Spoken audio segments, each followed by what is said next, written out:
Assalamualaikum warahmatullahi wabarakatuh. Bismillah, walhamdulillah, wassalatu wassalamu ala rasulillah wa ala alihi wa sahbihi wa mawalah. Alhamdulillah, saya bersama keluarga dari kota suci Makkah Al-Mukarramah saat ini ada dalam keadaan sehat wal afiat. Dan semoga saudara-saudara kami tercinta di Indonesia senantiasa dalam keadaan sehat walafiat dan dilindungi oleh Allah Subhanahu wa taala dari segala musibah, serta semoga Allah Subhanahu wa taala segera mengangkat wabah corona dari kita punya negeri sehingga kehidupan kembali normal seperti biasa. Amin ya rabbal alamin. Saat ini saya ingin mengemukakan rasa gembira dan bahagia saya. Sekaligus saya ingin menyampaikan apresiasi dan penghargaan serta ucapan terima kasih kepada segenap ikhwan, kepada segenap kawan-kawan seperjuangan yang pada malam hari ini menggelar dialog virtual via Zoom.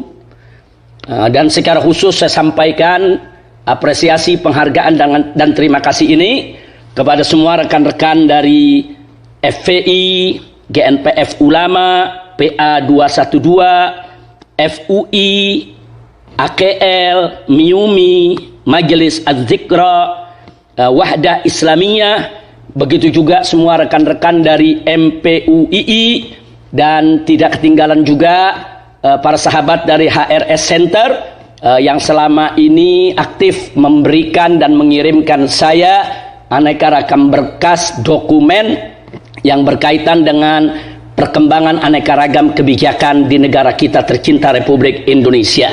Dan secara khusus saya ingin sampaikan terima kasih kepada saudara saya, kecintaan saya, Habibi Galbi, yaitu host kita pada malam hari ini, yaitu Al-Ustadz Ad-Doktor Haikal Hasan Baras, hafizahullah ta'ala wara'ah. Terima kasih Ustadz Hasan, Masya Allah, Babe Haikal pada malam hari ini menjadi host kita bersama. Terima kasih sekali lagi kepada antum dan kepada seluruh ikhwan. Mudah-mudahan dialog virtual kita via Zoom pada malam hari ini, ya tentunya di Indonesia sudah malam, sementara kami di kota Mekah masih sore, karena kita ada perbedaan waktu 4 jam. Jadi sekali lagi terima kasih, jazakumullahu khairal jasa. Nah baiklah, untuk menyingkat waktu karena banyak sekali peserta yang mengikuti daripada dialog virtual ini, maka langsung saja saya ingin menyampaikan pandangan saya tentang rancangan undang-undang haluan ideologi Pancasila atau yang disingkat RUU HIP. Saya ingin langsung menyampaikan pandangan saya tentang RUU HIP yang memang saat ini sedang menjadi perbincangan di kita punya negeri. Mudah-mudahan apa yang saya sampaikan ini manfaat untuk kita semua. Nah baiklah, menurut saya rancangan undang-undang haluan ideologi Pancasila atau yang disingkat RUU HIP wajib ditolak oleh segenap rakyat dan bangsa Indonesia. Kenapa?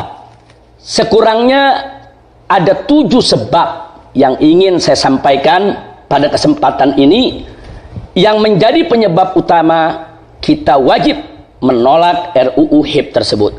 Sebab pertama, bahwa haluan ideologi Pancasila sebenarnya pada hakikatnya sudah ada termaktub dalam Undang-Undang Dasar 1945. Sehingga tidak boleh diturunkan harkat, martabat, dan derajatnya menjadi hanya sekelas undang-undang. Nah, jadi saya melihat bahwa RUU HIP ini telah menurunkan derajat, menurunkan harkat, martabat, menurunkan kelas daripada haluan ideologi Pancasila dari semula merupakan landasan konstitusional yang tinggi dalam Undang-Undang Dasar 1945, kemudian diturunkan hanya sekelas undang-undang. Nah, ini sebab pertama. Sebab kedua, bahwa definisi haluan ideologi Pancasila dalam RUU HIP tidak lagi meletakkan agama sebagai sesuatu yang pokok dan mendasar, tapi diganti dengan mental spiritual. Bahkan dalam RUU HIP pasal 7 ayat 2 ada upaya memeras Pancasila menjadi trisila atau 3 sila, yaitu sosio-nasionalisme dan sosio-demokrasi serta ketuhanan yang berkebudayaan. Catat, dalam RUU HIP disebutkan ketuhanan yang berkebudayaan. Jadi bukan lagi ketuhanan yang Maha Esa, tapi ketuhanan yang berkebudayaan. Menurut saya ini merupakan pelecehan terhadap agama dan nilai-nilai luhur ketuhanan yang Maha Esa yang selama ini dijunjung tinggi oleh rakyat dan bangsa Indonesia. Lalu selanjutnya dalam RUU HIP masih pasal 7 ayat ketiganya, trisila diperas lagi menjadi ekasila atau satu sila saja, yaitu gotong royong, sehingga ketuhanan yang Maha Esa dibuang sama sekali dan tidak lagi menjadi acuan dalam kehidupan berbangsa dan bernegara.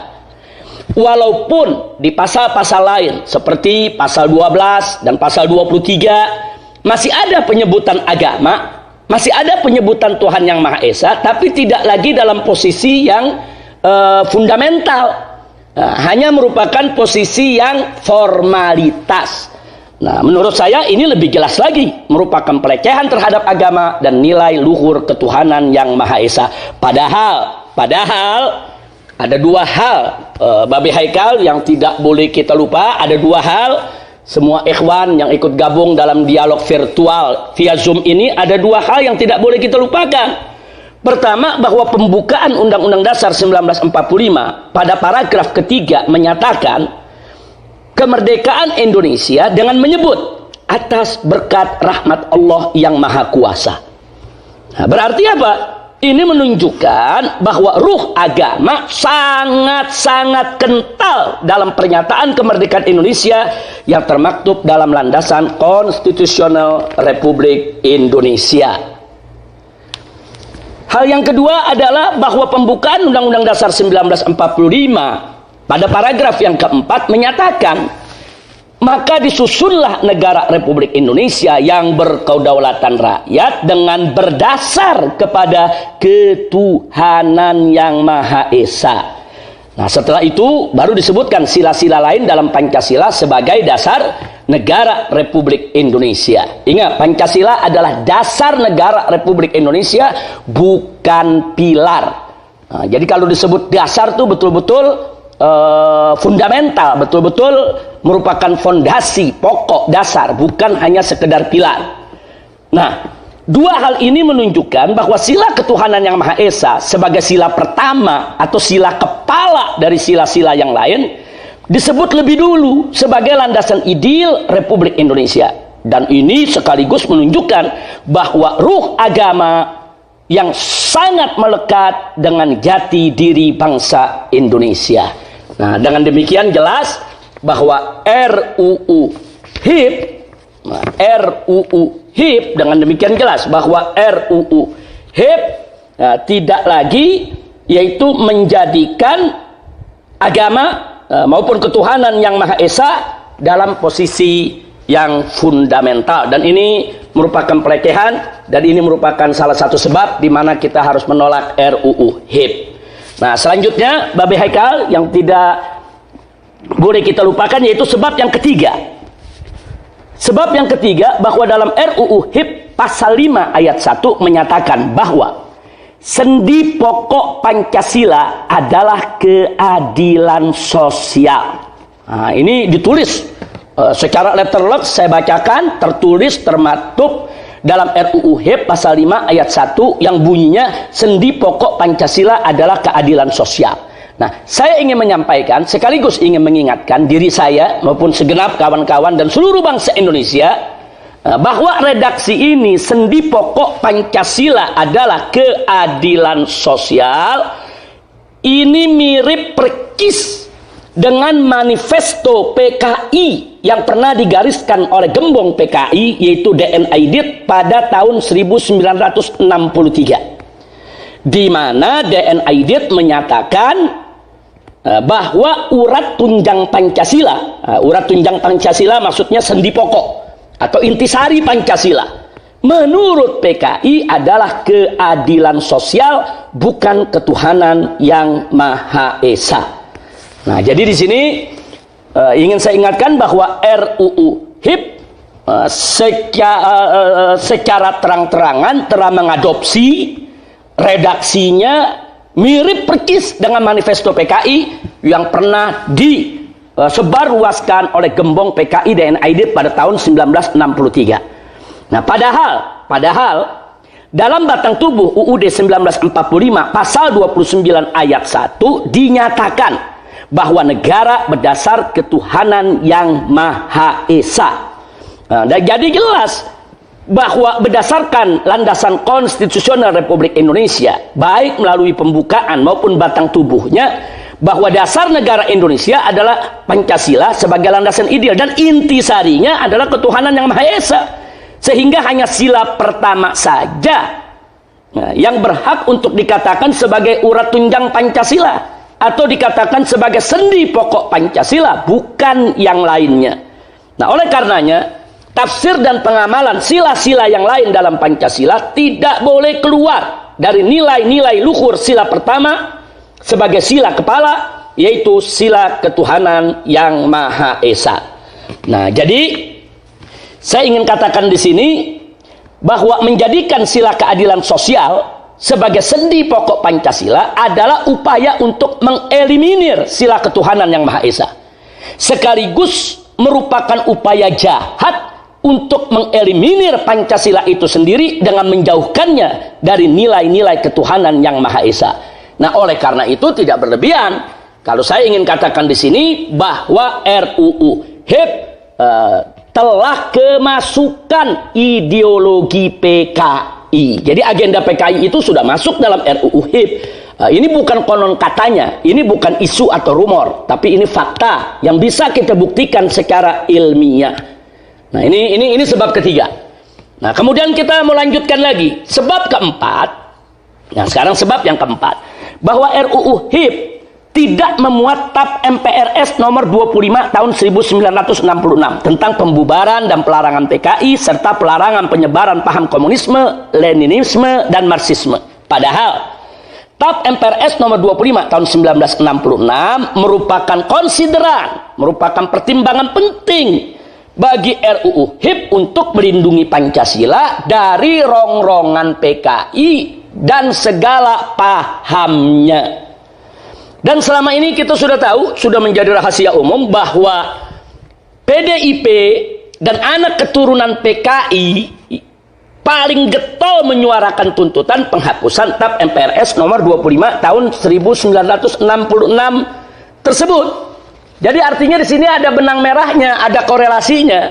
Selama ini anak keturunan PKI bersama PDIP getol menuntut penghapusan TAP MPRS nomor 25 tahun 66 tentang larangan PKI, karena selama ini tidak pernah berhasil. Akhirnya mereka melakukan strategi lain, yaitu dengan memasukkan manifesto PKI lewat rancangan undang-undang HIP yang kita sedang bicarakan ini. Jadi sekali lagi kita nggak kaget, pantas kenapa TAP MPRS nomor 25 tahun 1966 tidak dijadikan konsideran, tidak dijadikan pertimbangan di dalam RUU HIP ini, karena memang RUU HIP ini sudah kemasukan daripada agenda atau manifesto PKI yang sudah disiapkan sejak lama. Nah, kemudian sebab yang kelima. Nah, maaf Babe Haikal, memang agak panjang ini, dan kepada kawan-kawan yang lain kalau agak panjang saya minta maaf, karena memang persoalan ini sangat urgent sekali, kita tidak bisa membahasnya secara sembarangan. Langsung saja untuk lebih menyingkat waktu, sebab yang kelima. Nah, sebab yang kelima, kita ingin membuktikan bahwa adanya benang merah, adanya keterkaitan atau adanya hubungan antara RUU HIP dengan agenda PKI. Nah, itu bisa terlihat jelas di mana pada saat ini yang menjadi sebab kelima, bahwa ketua panja RUU HIP adalah anggota DPR RI dari PDIP yang bernama Ripka Ciptaning. Nah, Ripka Ciptaning ini patut diduga kuat bersama komplotannya di DPR RI yang memasukkan manifesto PKI ke dalam RUU HIP. Nah, indikasinya apa? Indikasinya pertama, bahwa Ripka adalah pengarang 2 buku kontroversial yang membela PKI. Nah, yang pertama buku berjudul Aku Bangga Jadi Anak PKI, dan yang kedua adalah buku yang berjudul Anak PKI Masuk Parlemen. Nah, di mana dalam kedua buku ini keberpihakannya, pembelaannya terhadap ideologi PKI sangat jelas sekali. Bahkan pemutarbalikannya terhadap sejarah PKI itu sendiri juga dilakukan dalam kedua buku tersebut. Nah, kemudian yang kedua, bahwa Ripka dalam sejumlah wawancara terekam, tersebar, viral di YouTube dan di medsos-medsos lainnya, bagaimana Ripka menyatakan secara terbuka bahwa PKI adalah korban Orde Baru dan TNI adalah pelaku kejahatan yang membantai PKI.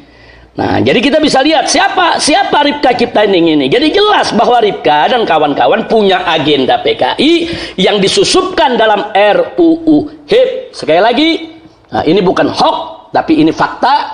Ini bukan isu atau rumor, tapi ini bisa kita buktikan dengan indikasi-indikasi kuat yang tidak terbantahkan. Dan yang ketiga, bahwa Ripka dalam ragam wawancara persnya juga mengakui secara terbuka bahwa keluarga dan anak keturunan PKI yang dia memperkirakan ada 20 juta orang, kata dia semuanya menyalurkan aspirasi politiknya ke PDIP.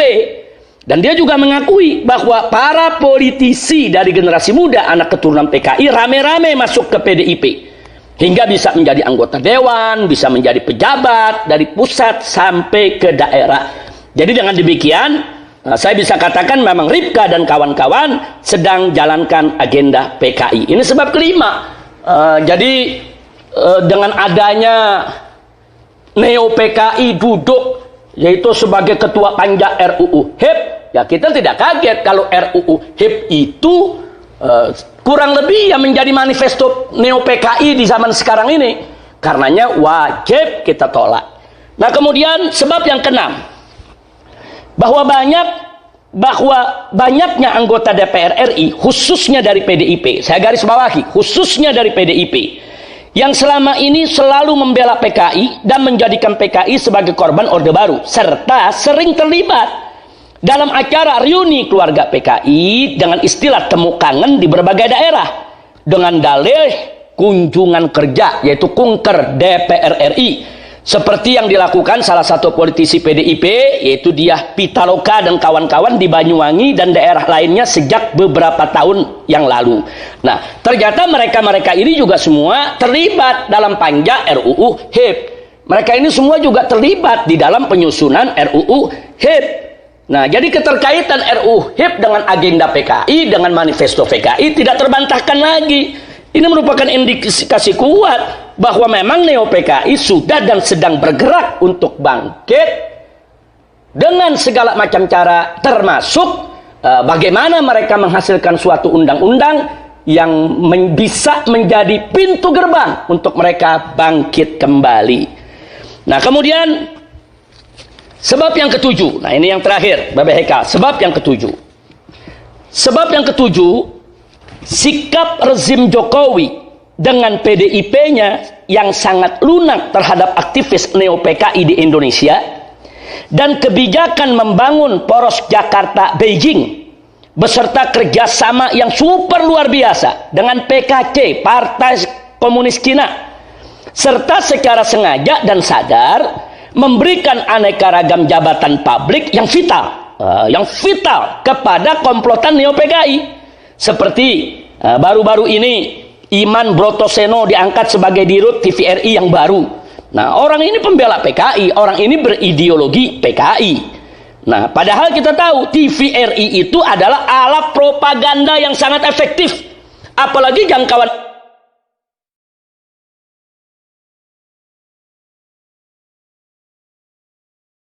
dicapai oleh satu televisi mainstream manapun yang ada di Indonesia.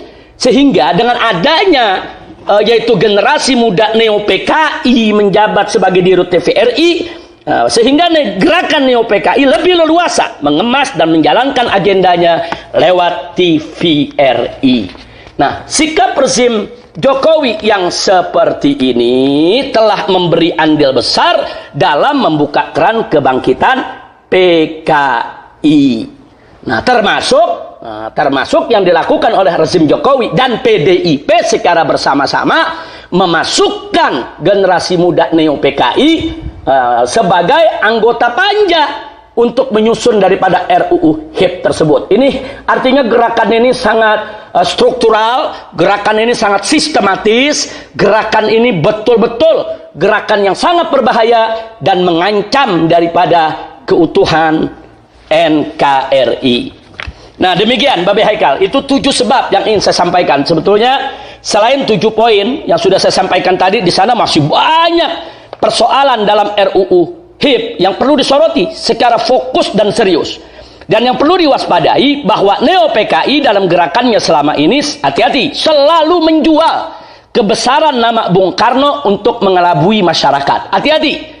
Jadi Neo PKI saat ini sering mencatut nama Bung Karno, menjual nama Bung Karno untuk mengelabui masyarakat. Seolah-olah mereka ini pengagum Bung Karno, pecinta Bung Karno, padahal mereka hanya ingin menunggangi nama besar Bung Karno untuk mengelabui masyarakat dalam rangka kebangkitan mereka kembali. Ala kulli hal, jadi jelas sudah yang ingin saya sampaikan di sini bahwa RUU HIP yang ada saat ini bukan membangun ideologi Pancasila sebagaimana mestinya, melainkan hanya merusak ideologi Pancasila, bahkan cenderung menjadikan Pancasila sebagai mitos yang diberhalakan, sebagai mitos dan sebagai berhala yang tentunya bertentangan dengan ajaran agama. Sehingga ke depannya RUU HIP itu kalau dijadikan undang-undang akan lebih memuluskan pengembangan ideologi anti agama seperti ideologi ateisme, komunisme, marxisme, dan leninisme dan lain sebagainya, yang justru semua itu sudah sejak lama dilarang di negara kesatuan Republik Indonesia. Demikian Babe Haikal. Jadi kesimpulan dari apa yang sudah saya sampaikan dari 7 poin tadi, bahwa HIP yaitu rancangan undang-undang haluan ideologi Pancasila adalah bagian dari agenda Neo PKI, sehingga wajib ditolak oleh segenap rakyat dan bangsa Indonesia. Bukan hanya oleh umat Islam, oleh seluruh rakyat dan bangsa Indonesia, apapun suku, budaya, dan agamanya. Sebab komunis itu, PKI itu musuh agama, musuh bangsa, musuh negara, musuh budaya. Jadi jangan dikerdilkan kalau ini hanya persoalan umat Islam saja. Tidak, ini persoalan rakyat dan bangsa Indonesia. Seluruh rakyat dan bangsa Indonesia, apapun suku, budaya, agamanya, harus terlibat menjaga keutuhan NKRI dengan menolak daripada agenda Neo PKI yang disebut sebagai RUU haluan ideologi Pancasila tersebut. Namun saya juga mau ingatkan, penolakan RUU HIP saja tidak cukup, karena PKI ini licin bagaikan belut. Hari ini Neo PKI gagal menggolkan suatu agenda, maka besok mereka akan buat agenda lain yang serupa, tapi dalam kemasan yang berbeda untuk mengelabui rakyat dan bangsa Indonesia. Sementara gerak laju kebangkitan PKI bagi umat Islam dan seluruh rakyat bangsa Indonesia wajib di-stop dan dihentikan secara total. Nah, jadi ini yang mesti kita ingat, kita harus menghentikan agenda Neo PKI ini secara total. Oleh karenanya tidak cukup kalau kita hanya menolak daripada rancangan undang-undang HIP saja. Karena kalau rancangan undang-undang HIP ini kita berhasil menolaknya, mereka akan cari agenda lain yang serupa, tapi dengan kemasan yang berbeda untuk mengelabui rakyat. Karenanya menurut pendapat saya, sekali lagi Babe Haikal, ini menurut pendapat saya, maaf saya katakan menurut pendapat saya, karena ini agak sensitif. Jangan sampai nanti ada pihak-pihak lain ingin memfitnah daripada dialog virtual Zoom kita ini sebagai dialog makar, sebagai pertemuan makar, sebagai rapat makar. Maka itu saya katakan di sini menurut pendapat saya, artinya saya bertanggung jawab secara pribadi, baik berdasarkan hukum agama maupun hukum negara, bahwa menurut pendapat saya bahwa jalan yang paling tepat untuk menghentikan kebangkitan PKI adalah makzulkan Jokowi dan bubarkan PDIP. Itu jalan yang paling tepat. Kenapa? Karena Jokowi dan PDIP sengaja atau tidak sengaja, dengan maksud atau tanpa maksud, disadari atau tidak disadari, telah menjadi pintu gerbang emas bagi kebangkitan PKI. Nah, jadi saya ingin ibaratkan persoalan, kalau di badan kita ini banyak koreng yang disebabkan oleh darah yang kotor, darah yang tidak sehat. Tentu tidak cukup kalau mengobatinya hanya dengan memberikan serbuk obat atau memberikan cairan obat kepada tiap-tiap koreng tadi. Karena satu koreng sembuh akan muncul koreng yang lain. Kenapa? Karena pokok persoalannya bukan di korengnya. Pokok persoalannya adalah di darahnya yang kotor dan tidak sehat. Sehingga untuk menyembuhkan koreng yang banyak tadi tidak cukup dengan meneteskan obat kepada tiap koreng, tapi darah kotor dan tidak sehatnya yang harus dicuci dan diganti. Nah, begitu juga apa yang terjadi di negeri kita. Ini udah terlalu banyak koreng, banyak borok di mana-mana. Kalau kita obati satu persatu koreng dan borok tersebut, sangat melelahkan, sangat capek betul, dan tidak akan pernah selesai. Hari ini koreng RUU HIP kita obati, besok muncul koreng RUU yang lainnya, dan seterusnya dan seterusnya. Nah, karena itu bukan hanya sekedar korengnya yang harus kita obati, tapi juga peredaran darah kotor dan tidak sehat itu harus kita ganti. Artinya apa? Artinya rezimnya itu yang mesti kita ganti. Makanya saya katakan, makzulkan Jokowi dan bubarkan PDIP. Karena PDIP sudah menjadi sarang daripada generasi neo-PKI yang mengusung kembali ideologi PKI dan ingin menghidupkan kembali daripada ajaran komunisme, leninisme, dan marxisme. Namun demikian, Babe Heka, supaya tidak ada kesalahpahaman, di penutup ini saya ingin memberikan catatan penting. Supaya tidak salah paham, perhatikan baik-baik bagi semua yang ikut mendengarkan daripada dialog virtual via Zoom ini, bahwa yang saya maksudkan dengan neo-PKI, sekali lagi, yang saya maksudkan dengan neo-PKI di sini adalah dua golongan. Yang pertama, anak keturunan PKI yang masih mengusung ideologi PKI atau menjalankan agenda PKI. Jadi anak keturunan PKI yang masih mengusung ideologi PKI dan menjalankan agenda PKI, itu yang saya sebut generasi neo-PKI. Sedang anak keturunan PKI yang sudah membaur dan menerima ideologi Pancasila secara utuh dan benar, serta tidak lagi mengusung ideologi PKI, maka mereka wajib kita hormati, wajib kita terima sebagai saudara. Dan gak boleh lagi kita mengait-ngaitkan mereka dengan kesalahan yang dilakukan oleh orang-orang tua mereka. Karena mereka tidak bertanggung jawab dengan apa yang pernah dilakukan oleh orang tua mereka. Dan ini sesuai dengan prinsip ajaran Islam. Allah menyatakan dalam Al-Quranul Karim, yaitu di dalam beberapa ayat, faqala ta'ala la taziru waziratun wizra ukhra, di mana Allah menyatakan bahwa seseorang itu, seorang pendosa siapapun dia, tidak akan menanggung dosa orang lain. Jadi tiap orang tanggung dosa masing-masing. Nah, kalau anak keturunan PKI ini tidak mengusung ideologi PKI, tidak melakukan kejahatan, mereka tidak menanggung dosa yang dilakukan oleh orang tua mereka. Makanya kita tetap harus menghormati dan yaitu menjadikan mereka sebagai saudara kita selama mereka tidak mengusung ideologi PKI dan selama tidak lagi menjalankan agenda PKI. Nah, begitu juga Nabi mengatakan dalam hadisnya, kullu mauludin yuladu alal fitrah. Setiap anak yang dilahirkan itu dalam keadaan suci. Nah, karena di dalam Islam ini tidak ada dosa turunan, nggak ada dosa itu turun dari orang tua kepada anak. Orang-orang tua PKI dulu mereka berdosa, melakukan pengkhianatan, tapi anak keturunan mereka tidak boleh kita bebankan untuk bertanggung jawab daripada kesalahan yang dilakukan oleh orang tuanya.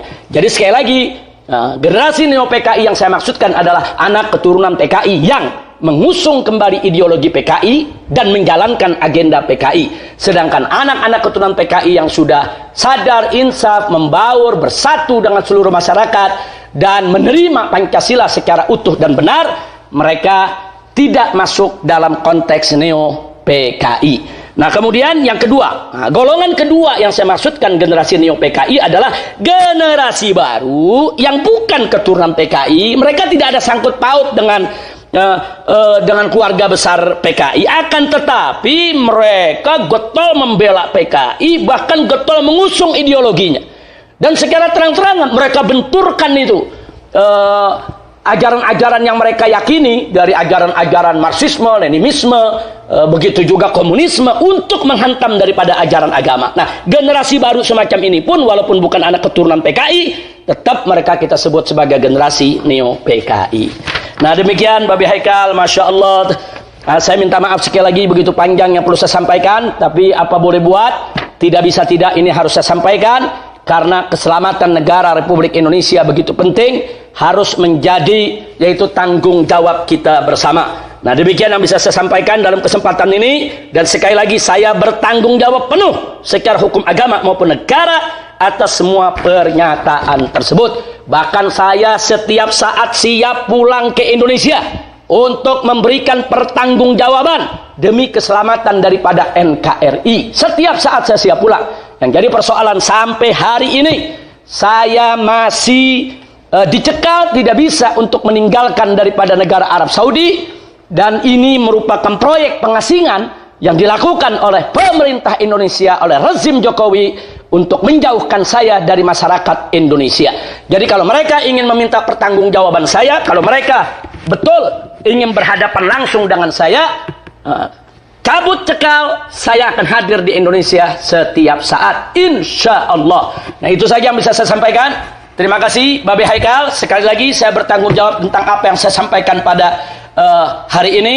Dan mudah-mudahan Babi Haikal, begitu juga kawan-kawan dari semua ormas yang ada, senantiasa dalam perlindungan Allah Subhanahu wa Ta'ala. Dan insya Allah dalam waktu dekat kita akan berkumpul kembali di Indonesia, dan kita akan berjuang kembali bersama seluruh rakyat Indonesia untuk menyelamatkan NKRI dari gerakan-gerakan PKI dan yang sejenisnya yang ingin menghancurkan NKRI. Kita harus selamatkan NKRI. Kita harus berjuang bersama untuk membela agama, bangsa, dan negara. Sekian yang bisa saya sampaikan. Terima kasih atas waktu yang diberikan. Terima kasih atas perhatian semua. Dan mohon maaf atas segala kesalahan kekurangannya. Dan rasanya untuk Babi Haikal, begitu juga kawan-kawan semua di dialog virtual via Zoom ini, belum terlambat kalau saya sekali lagi mengucapkan minal aidin wal faizin wa kulla amin wa antum bikhair. Itu saja dari kota suci Makkah Al-Mukarramah. Wassalamualaikum warahmatullahi wabarakatuh.